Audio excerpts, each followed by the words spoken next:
Hi friends, இன்றைக்கி பார்த்திங்கன்னா நம்ம வந்து பாறை மீன் தான் எடுத்திருக்கோம். பாறை மீன் எடுத்து எல்லாம் மசாலாலாம் தடவி தோசை கல்லில் தான் வச்சு பொரிச்சிருக்கோம்.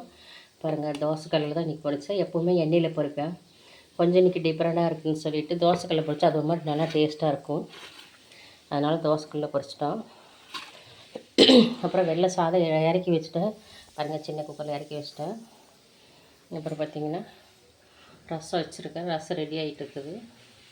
பாருங்கள் ஃப்ரெண்ட்ஸ், இது என்ன ரசம்னு பார்த்தீங்கன்னா கரண்டி ரசம். இன்றைக்கி மீன் குழம்பு வைக்கல. கரண்டி ரசம் எல்லாம் ரெடியாக இருக்குது. ஓகே ஃப்ரெண்ட்ஸ், அப்புறம் முட்டை கூட வேக வச்சு வச்சுருக்கேன். பாருங்கள், முட்டை ரெடியாக இருக்குது. இன்றைக்கி எல்லாமே ரெடியாக இருக்குது ஃப்ரெண்ட்ஸ். வாங்க ஃப்ரெண்ட்ஸ், சாப்பிட்லாம். பாருங்கள், ஒயிட் ரைஸ் சின்ன குக்கிங் ஆகல, விசில் வந்துட்டுருக்குது.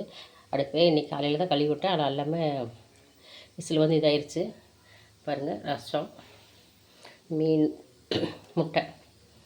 அப்புறம் சாப்பிடும்போது அப்படி காமிக்கலாங்க. இன்னொரு விஷயம் இருக்குது, ஹையில் வச்சுக்கலாம் சீக்கிரம் தான். ஓகே ஃப்ரெண்ட்ஸ், நானும் சாப்பிட்றேன், நீங்களும் வாங்க. மீன் பொரிச்சு ரெடியாக இருக்குது.